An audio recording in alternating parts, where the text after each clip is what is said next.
morning to everybody, and welcome to Mortgage Matters Radio Show and the Connecticut Real Estate Edge Podcast, along with Rob Weinberg. I'm Gary Byron. Hey, Rob, good to see you, Gary. my man. What you been up to, man? What have I been up to? Well, just trying to survive, I think, like everyone else in this crazy world we're in now, right? Hey, look, I know. I have the best man at my wedding and my lifelong buddy from first grade. In fact, you know him, Al Grover. Yeah, Al. We had him on the show, I think, one time about a year ago. Yep. Look, he's not only a real estate agent; he's in recruiting. He's salaried as well, so he's a kind of a bigwig in where he works out of. And he's even saying, he goes, "Man, it's the toughest that he's seen in many people long are saying time." that, you know, and I almost think back to when I started in the industry. It was tough. More so because I didn't have any clients and was just trying to figure out where do I get clients and stuff. And nowadays I have dozens and dozens of clients out looking for homes. But at the end of the day, as real estate pros, we don't get paid until a deal closes. Right. But I remember one of the things that he was telling me even over the winter, January, February, he was like, yeah, but Gary, wait till spring, like May. Once you get to May and people are out and about and the weather's nicer, and he goes, you'll start to see more of the houses going. Well, here it is May, and I don't know. It's not as ferocious of a change as we had hoped, I think, right? That's a nice way to put it. I think there have been more homes coming on the market. There have been more opportunities, but it's not substantial, and it hasn't made a big dent.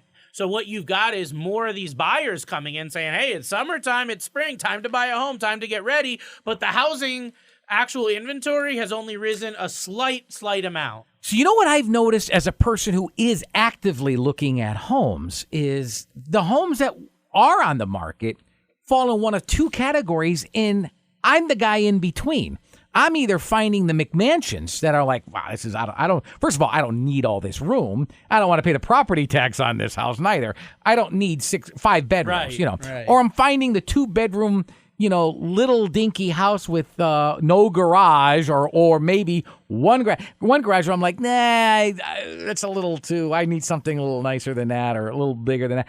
I'm not finding the 3-bedroom, 2-bath, it's kind of nice little backyard, just kind of something that's in the mid-range, I think that's just a matter of the limited inventory means that you're not going to have as much choice, right? So you're seeing stuff on the low end, you're seeing stuff on the high end, You're not seeing much in the middle, and I think it's not that there's not properties in the middle, it's that a property comes on in the middle, sweet spot, it's gone in a day or two, it's not even on your radar. But maybe you see it on a Monday and you go back on Wednesday, it shows contingent or under contract or whatever. That quick? They didn't even have you didn't have time to go see it. No, that's no it. Open house. That's why I've been, our last show we talked about navigating the market for buyers, and I was really honing in on the fact that you need that full pre-approval. It's not even a negotiable thing anymore, because by the time you go look at that house, and if you want to hem and haw and think about it for a day or two, you're done. You are not getting that house in the sweet spot.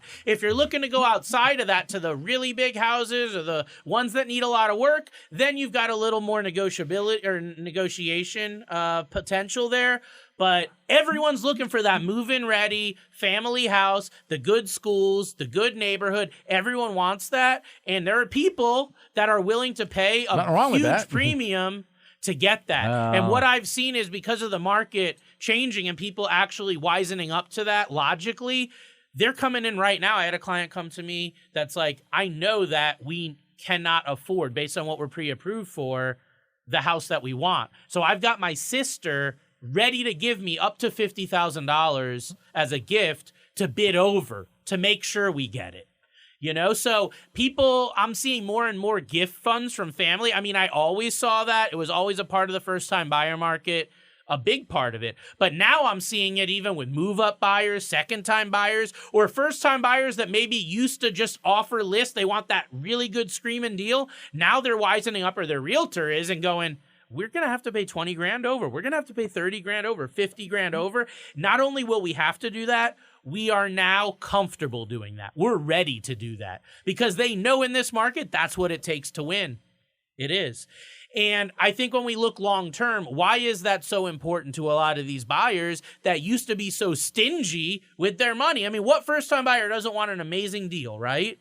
Who doesn't want to walk into a house with equity built in day one? But now we're seeing the opposite. The barrier to entry is you're walking in with little to no equity. You're walking in, maybe you paid more than that house is worth. And not only that, but you would actually have to get the money in many cases from somewhere else to do that. They're willing to do that because the value of owning a home is so important. Nobody nowadays. likes overpaying on anything in life. And you know what? You're not even going to get a mortgage if it doesn't appraise for what the house is worth. Yeah, typically, yes, there's some workarounds, there's some creative solutions, but generally, especially for the one that's putting 3 or 5% down, like really low down, the appraisal is of utmost importance. The ones where there's flexibility are where you're putting 30, 40, 50% down. Now, if it doesn't appraise, we can still get you a mortgage. Maybe the terms will be a little different, but we can still get you a mortgage. But when I step back, though, and ask these buyers, why are they okay with this? And are they comfortable with this type of insanity, right? I mean, 2 years ago, if I told you I'm paying 50 grand over ask, you'd go to an insane asylum. Like, that makes no sense. Financially, personally, like, where does it make sense? But emotionally, we talked about emotionally. And that's where it's at now, is that the emotions have taken over the first time buyer. The ones that don't have to sell, they're not locked into that low rate. They're now emotionally tied to wanting that ownership of owning a home, and they are willing to do almost anything, beg, borrow, and steal to get there because they've seen what homes do. Homes appreciate.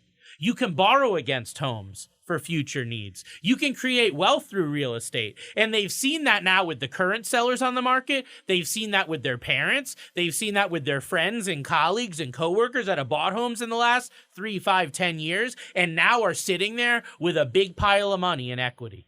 Okay?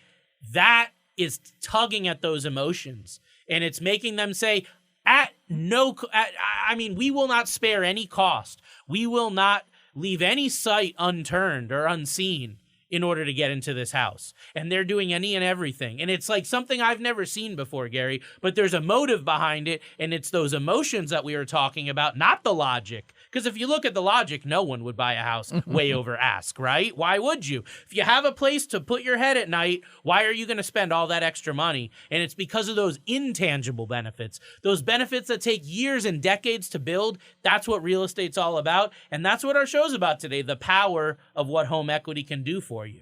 Then how can tapping into your home equity help you solve financial problems? Right. So you know that your home's value can increase over time, right? Everyone knows your home's value can increase over time. But home equity is basically the difference between the value of the home and what you still owe on the mortgage or any other liens. And home equity can be a huge lifesaver when you need some extra cash. And there's obviously so many reasons that you might need some extra cash, right? So, home equity becomes that lifeline. It becomes that account that people have. Maybe they've tapped their 401k, they tapped their investments, or they don't want to pull money from those places. But home equity, we always go back to because it's this thing that, it keeps on growing in many cases, year after year, day after day. Interesting. What are some of the myths that you've heard that people have about accessing their home equity? Yeah, so there's a lot of misconceptions about using your home equity. Some folks don't even realize that they can access their equity at all. I know. Most people don't. Yeah, and then you've got another group of people that think that, well, if I tap my home equity, I'm going to have to start my mortgage way back from the beginning. So they are like, well, I don't want to do that again. Or there's also people that are like, yeah, I know I can get access to it. I know I've got money there, but that's too risky. I was told never to do that. There's this stigma we'll talk about around using home equity. So there are plenty of ways that you can tap your home equity without putting yourself in financial jeopardy. So like anything, there's a right and a wrong way to do it, right? As far as some specific myths is there's only one way to get it, which is to take a second mortgage. Getting equity, I don't want another mortgage, right? I mean, I already have one mortgage. I don't want to take on another. Huge myth. You can tap your equity by doing a cash out refinance of your current mortgage. Then you don't need to take on a new payment. So that's big. Another myth is my mortgage is going to go through the roof if I do that. Like you're paying, let's say $1,500 a month, and they feel like if I tap my equity, my mortgage is going to be $2,000 a month or $2,500. And I don't want that. I only need $10,000 or $20,000. I don't need this huge additional payment on top of my regular mortgage. And I'll tell you that I've had clients that have been in their homes for, 5-10 years, and we'll do a cash out refinance and their mortgage payment doesn't go up at all. I've had cases, I remember about a year and a half ago, a client, they took a $10,000 cash out refinance and their interest rate went up. Their mortgage actually went down by $10. So don't listen to that myth, because your payment can go up. It can also go down. Sometimes it can stay the same. The last myth I want to touch on this, which goes back to the stigma around the home equity, is home equity is only for the desperate. Someone who's financially savvy, somebody who does well, who has a job, somebody who has investments and their financial house is in order, they're not going to use home equity. And if I'm going to do that, then I'm someone who's desperate. I'm somebody who's at the end of their lifeline. And I would tell you that's absolutely not the case. I have people that are 7-figure net worth individuals, entrepreneurs, business owners, very successful, and home equity is actually one of the first places they look to borrow from because it's one of the cheapest. What are some of the uses that people can use that money from a home equity? What do they use it for? Yeah, I mean, if you're a homeowner and you've got this equity built up, then you've got some options. I think that's important that you know. A lot of people use the equity, and we'll talk about some of the most common uses here: making home improvements or renovations, paying off high interest debt, or even to invest in other properties. That's been really popular. So let's break each one of those down here. So home improvements and renovations. Right now, because so many people are choosing to stay in their home, we want to make this home a forever home, right? Or we want to make this home into something that you can see yourself and your family staying in for a long time, not just a year or two, but over the long haul. How do we do that? Well, do an addition on the home, add a pool, add some amenities, maybe an outbuilding, add a client that's building like a 4-car garage on their property they're using money for. So this is really common, is to make that home that maybe you were thinking of selling. Now you don't want to do that for the reasons. You want to make that into your home that you want for long term. You're going to use the home improvement for cash out for that renovation. Debt consolidation, we've done whole shows on debt consolidation, but debt consolidation has been really popular lately because a lot of people have gotten into debt for a multitude of reasons, right? And they look at retirement, investments, savings. It's tapped out. Their retirement's down. Their 401k is down. Their savings was depleted, or maybe they're at their last couple grand, but they've got this big ball of money sitting in the walls of their home, right? They've got all this money built up. I mean, many people have, 6 figures plus of equity in their home. And that's not the exception right now. That's like the majority of people that own a home in Connecticut. I would tell you more than half the homeowners have 6 figures or more in equity because of the run up in home prices.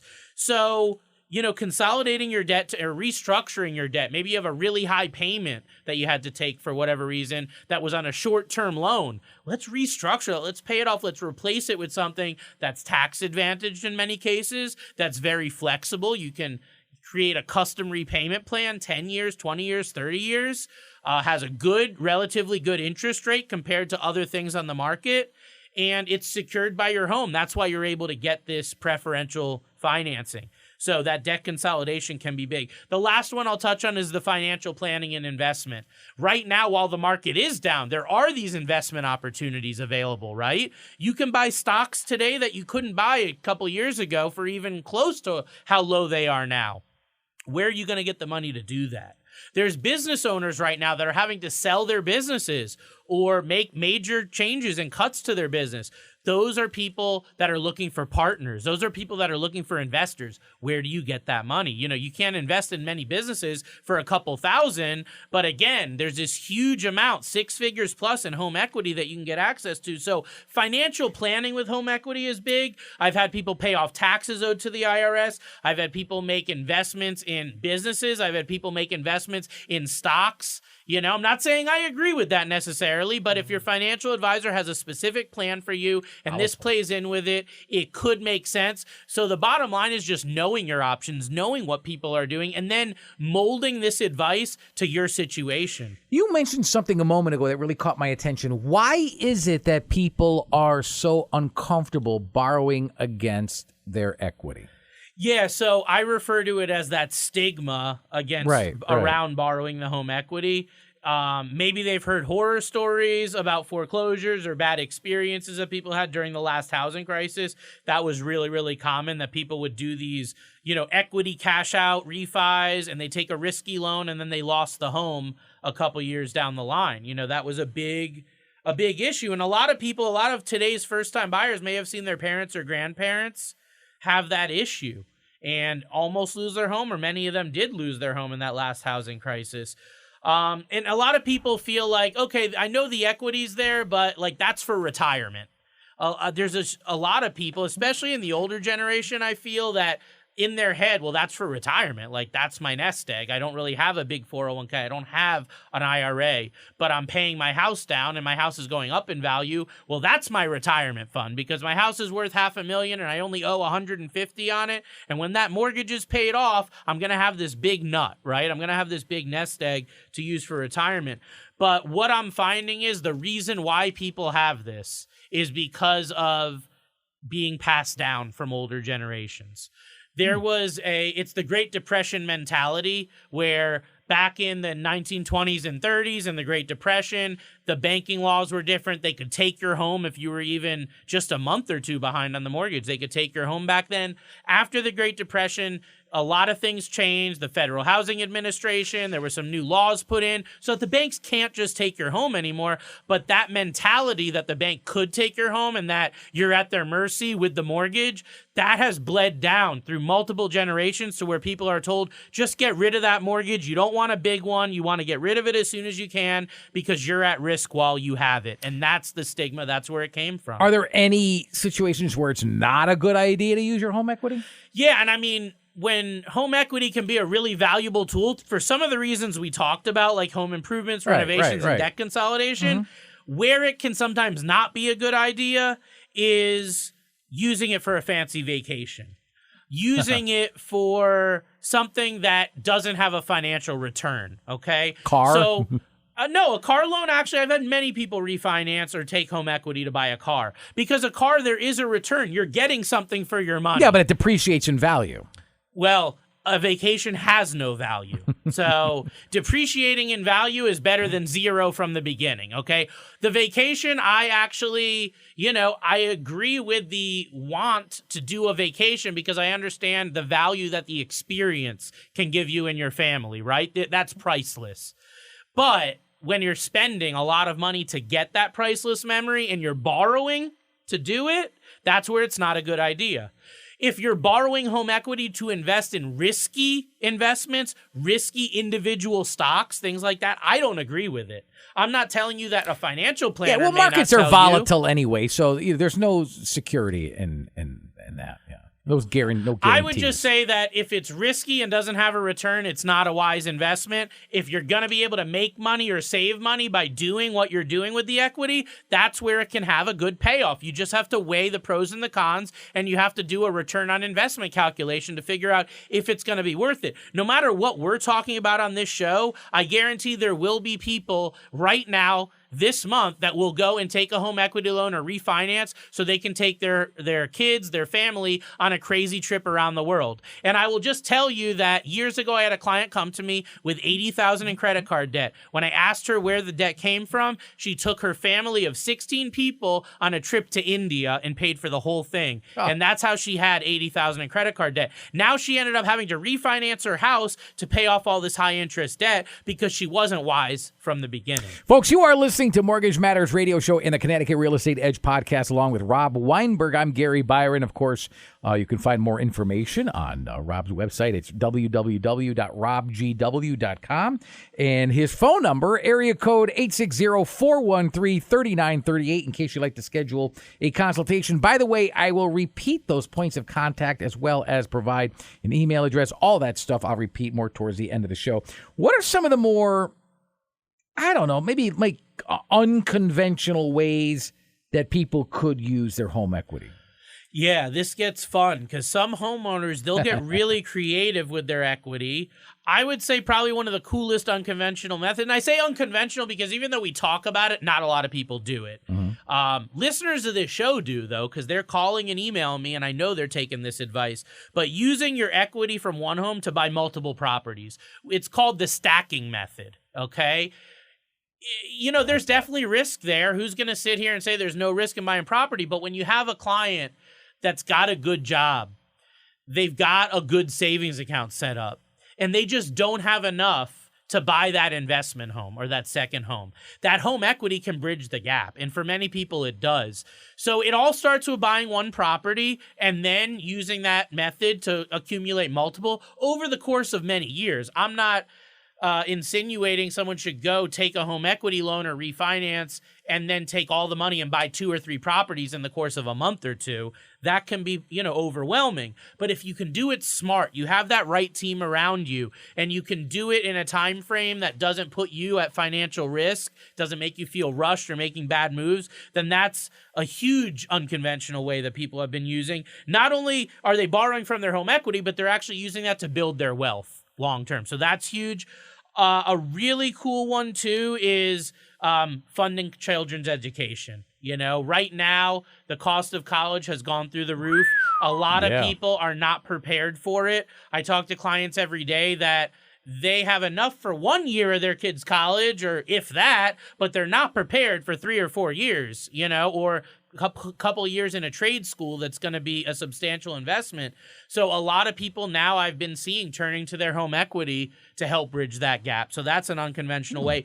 One of the most, I would say the coolest ways I've seen to use the home equity, and a lot of our more astute listeners will know this, it's called the BRRRR method. Have you ever heard of the BRRRR method? No. BRRRR, BRRRR. What it stands for is buy, renovate, rent, refinance, repeat. Oh. It used to be a little known method, but there's some podcasts and some websites like Bigger Pockets that are well known in the real estate community that have started teaching this. There's a lot of books about it. So basically it's a real estate strategy to buy homes, rent them out, refinance them, pull the equity out, and then do that multiple times. So it's kind of like the stacking method that we talked about, but it's a little more in detail, because what you do is you buy a property, and then as soon as you buy it, you renovate it. So you have to have the money to buy it and renovate it. But once you renovate it, now the house is in much better condition than when you bought it, right? So now you get a tenant in there. That tenant's going to be willing to pay a premium because it's a renovated property. It's nice. It's got the bells and whistles. So now you've got cash flow coming in. You've got a tenant in there. Once that's all in play, now you can go refinance, because now you can show the bank that I've got a tenant in there. Here's their lease, and they're paying me money every month. So now the bank will let you cash out typically up to 75, sometimes 80% of the current value of the property. That will generally give you all your money back and then some. And the money that you cash out, you can just take that and repeat on your next property. So ultimately you end up with 2, 3, 4, 5, even some people with dozens of these rental properties, and they've used this BRRRR method to get them. The BRRRR method starts with buying, but where are you going to get the money to buy? So you may refinance or take a home equity loan on your current principal home or what residence or property you do own, and then use that to buy to start the BRRRR method. What about interest rates? How important is an interest rate when borrowing against your home equity? Yeah, so I think people get so wrapped up in the interest rate as if it's the most important thing. But when I deal with more astute entrepreneurial and investor types, they don't really look that close at the interest rate. They're looking at what is my payment going to be per month and how much money can I make from that investment. So what is it going to cost me in my monthly cost, and what is my return going to be? How much money am I going to make? So for example, they're looking at, it's going to cost me $1,000 a month, and I'm going to generate $1,800 a month. Okay, that's a nice spread. Yeah. You're going to cost you $1,000 a month, and you're only generating $1,100 a month. that doesn't leave a lot of room for error, right? So interest rates play a role, but they're not the only factor. You really want to look at the big picture. You want to make sure the numbers make sense. Because even at a 2 or 3% rate, there were a lot of people that shouldn't have refinanced or shouldn't have pulled that money because it might not have made sense for them, right? But they weren't looking at that. They were blinded by the rate saying, 2, 3%. How much can I get? I want as much as I can get. And that's a negative thing. So how much will your monthly payment be? Payment sensitivity. And the last thing that I'll discuss when it comes to interest rates on this topic is going to be the 2-step process. So understanding that interest rates are cyclical, they're going to go up and down, understanding that you need to have an exit strategy when you take a home equity loan or refinance. You need to know where you're going to be with that loan in 2 years, in 5 years. What is your opportunity? Are rates at the point where they might come down, or are they in an upward trend? You got to look at all that. And if you're taking a loan right now in mid-2023, the rates have been elevated for several months, maybe even a year now, right? So are we due for a correction? Are we due maybe for them to come down? I can tell you that if you're taking a loan now, understand you may have a refinancing opportunity in the next couple of years. All right, final question. Can you borrow against your home equity more than once? And if so, when? Yeah, that's another myth that a lot of people think, I took the equity out a year ago or 5 years ago. I can't do that again. And that's absolutely false. You can tap it multiple times. There's really no hard and fast rule. What you need to do is really weigh the pros and the cons. Because I've seen some people that we call refi junkies, where every year they're cashing out. I've had some where it's even less than a year up until recently, where they've been trying to get access to equity every 6-8 months because they're in such a difficult financial circumstance, and that equity keeps going up, and they keep seeing it going up. So it's like, all my other accounts are going down. This one keeps going up. Well, I'm going to take from this one, right? The home equity account. So I'll tell you that there recently was a rule put in place by Fannie Mae and Freddie Mac, who make the majority of loans in this country, where they now require that you cannot cash out refinance your home until there's been 12 months on that mortgage. It used to be 6 months. It's recently changed to 12 months. So the answer to the question is you can refinance with that conventional loan once every 12 months. Just make sure it makes sense for you and make sure you're not digging yourself a deeper hole. Folks, you've been listening to Mortgage Matters Radio Show and the Connecticut Real Estate Edge podcast. If you'd like more information on this topic and the plethora of others that we've covered for, oh my goodness, over 2 years now. Head on over to Rob's website. It's www.robgw.com. Again, robgw.com. By the way, if you've got a question that you'd like to have answered right here on this show, maybe even as soon as next weekend, that's easy to do as well. Simply email us at mortgagemattersradioshow@gmail.com. By the way, if you'd like to schedule a consultation with Rob, write this phone number down. I know it's the weekend, but call him first thing on Monday morning. Schedule the consultation. It's easy to do. 860-413-3938. Again, it's 860-413-3938. For Rob Weinberg, I'm Gary Byron. Thank you so much for listening to Mortgage Matters Radio Show and the Connecticut Real Estate Edge podcast. Until next Saturday morning, have a good one, everybody. So long.